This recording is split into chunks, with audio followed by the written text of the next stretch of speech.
Ela não gritava, não chorava, não pedia ajuda. Na sala cheia de vozes e movimentos havia sempre um canto onde o silêncio parecia morar. E ali estava ela, todos os dias, todos os recreios, sempre no mesmo lugar. Enquanto os colegas corriam, brigavam, riam alto, ela apenas observava, sentada. Às vezes com os olhos no chão, às vezes fixos em um ponto distante, como se estivesse em outro mundo. Mas o que ninguém via é que dentro daquele silêncio existia uma música inteira, só esperando para ser ouvida. Durante anos, muitos tentaram rotulá-la. Aluna difícil, caso perdido, não quer aprender. Mas será que alguém realmente tentou escutá-la?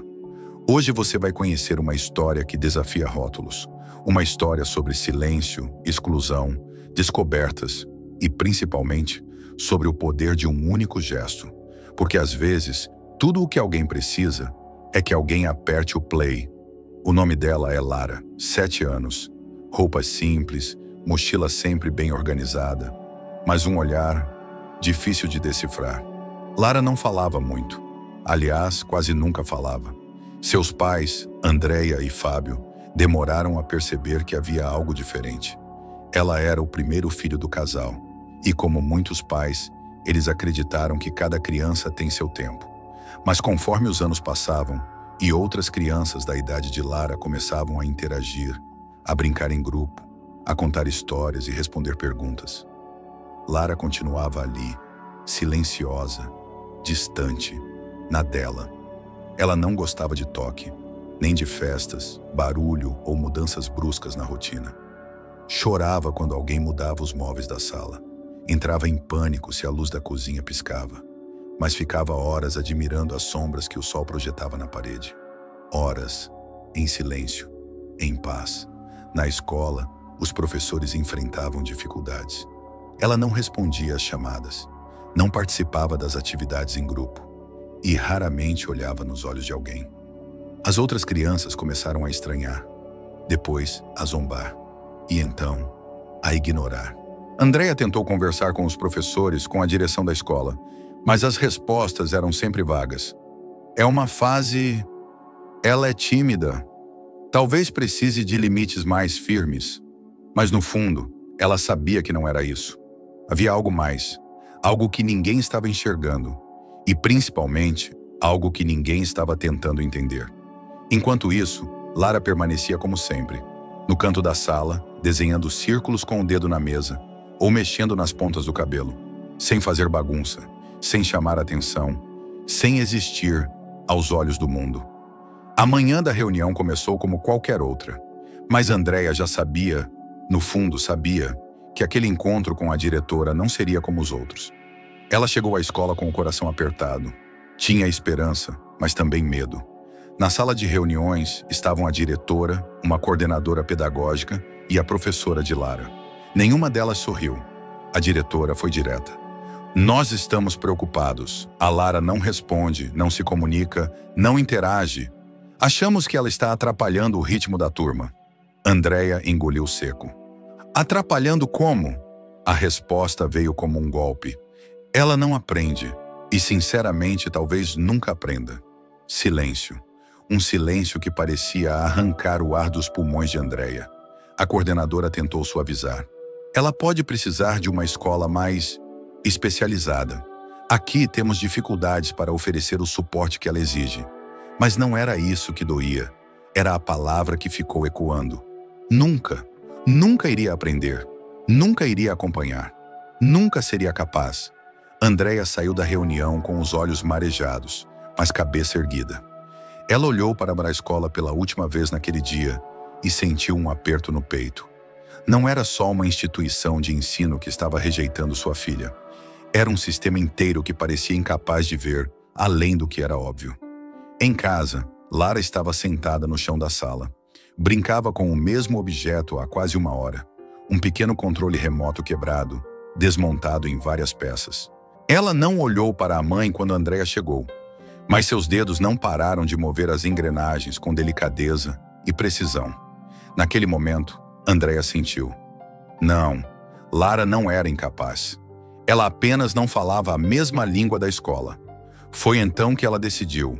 Não deixaria que definições apressadas moldassem o futuro da filha. E procurou ajuda. Meses depois veio o diagnóstico. Autismo. Andréia sentiu um misto de dor e alívio. Alívio por finalmente entender. Dor por todas as vezes que ignoraram os sinais. Dor por todas as vezes que disseram que era birra, que era frescura, que era culpa dela. Mas agora havia uma resposta. E com ela, uma nova pergunta.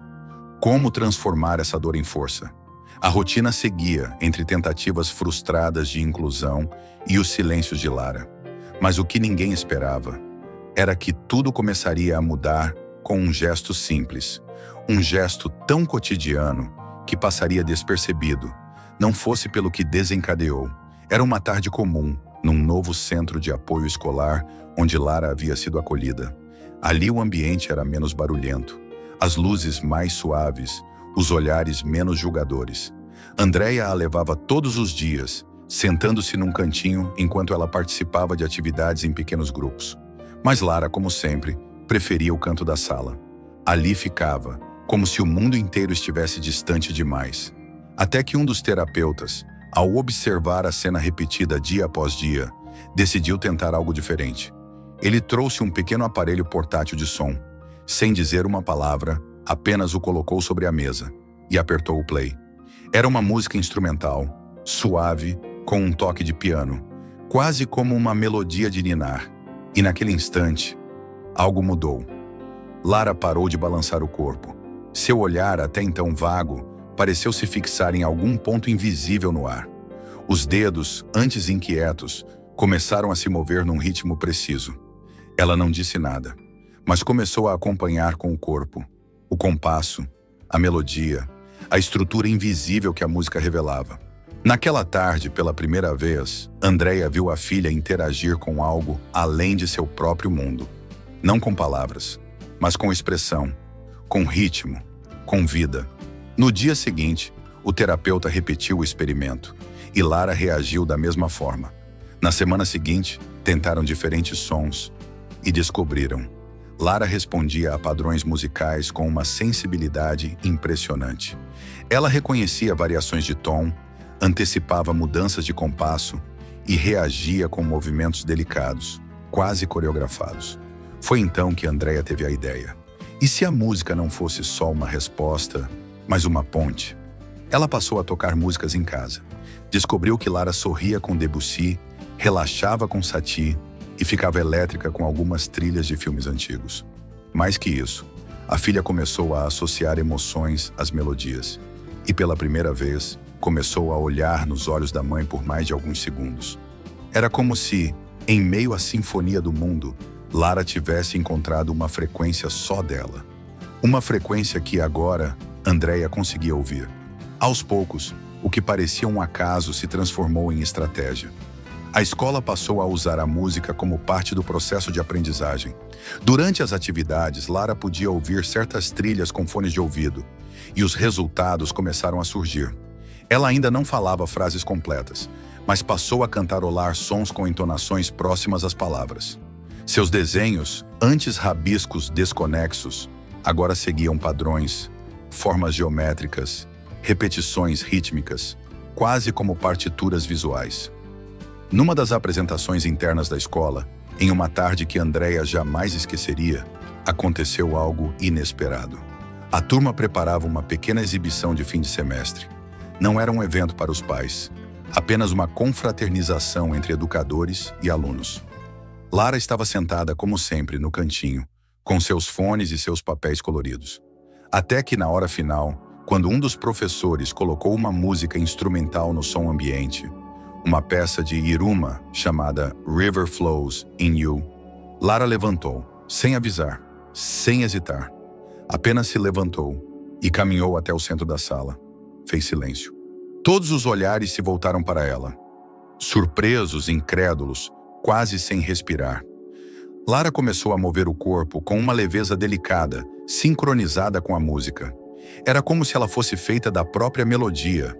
Ela dançava, com os pés descalços no chão frio, os braços desenhando no ar formas que pareciam contar uma história.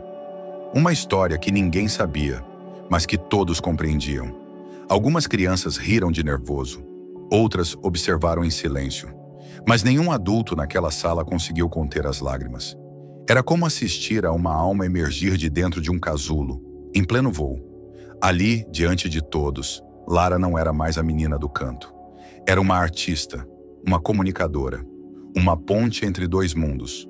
Quando a música acabou, ela simplesmente voltou ao seu canto. Sentou-se, colocou os fones e voltou a desenhar. Mas o mundo ao redor dela não era mais o mesmo. Na semana seguinte, a coordenadora do centro pediu para conversar com Andreia. Com lágrimas nos olhos, confessou: "Eu nunca vi algo assim, nunca mesmo. A Lara, ela não precisa se encaixar. A gente é que precisa aprender a olhar." E então sugeriram algo ainda mais ousado. Uma nova abordagem educativa, centrada nos talentos e não nas limitações. Uma equipe especializada foi reunida. Lara passou a ter acompanhamento com uma musicoterapeuta e foi incluída em atividades extracurriculares com outros alunos que se expressavam de formas diferentes. O impacto foi visível. Os sorrisos aumentaram. As interações, mesmo que sutis, se tornaram mais frequentes. E o mais importante, Lara estava feliz. Pela primeira vez, ela não precisava sair do canto para existir. Ela apenas precisava de alguém que apertasse o play.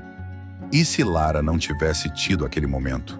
E se aquele professor, movido por uma simples curiosidade, não tivesse apertado o play? Quantas outras crianças continuam invisíveis, sentadas em cantos de salas, apenas esperando que alguém descubra a linguagem com que elas se comunicam? O caso de Lara não é isolado.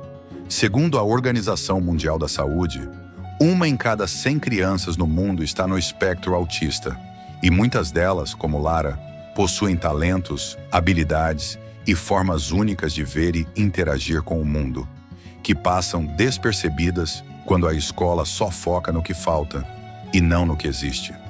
Quantas dessas crianças são vistas apenas por suas limitações? Quantas têm o potencial para emocionar, inspirar e transformar, mas são caladas antes mesmo de poderem mostrar quem são? A história de Lara nos ensina que inclusão verdadeira vai além de aceitar a presença de uma criança na sala. É sobre criar condições para que ela floresça. É sobre adaptar o ambiente, ouvir com sensibilidade, experimentar abordagens novas e, principalmente, acreditar. Muitas vezes, o que parece silêncio é apenas uma linguagem diferente esperando tradução. E muitas vezes, um talento extraordinário está apenas adormecido, aguardando o momento certo para surgir. Se você é educador, pai, mãe ou simplesmente alguém que cruza o caminho de uma criança como Lara, lembre-se, a diferença não é um obstáculo, é uma oportunidade de olhar o mundo com outros olhos. E se fosse o seu filho? E se fosse você no canto da sala? Não é preciso ser especialista para transformar uma vida. Às vezes, tudo o que se precisa é ter coragem de apertar o play.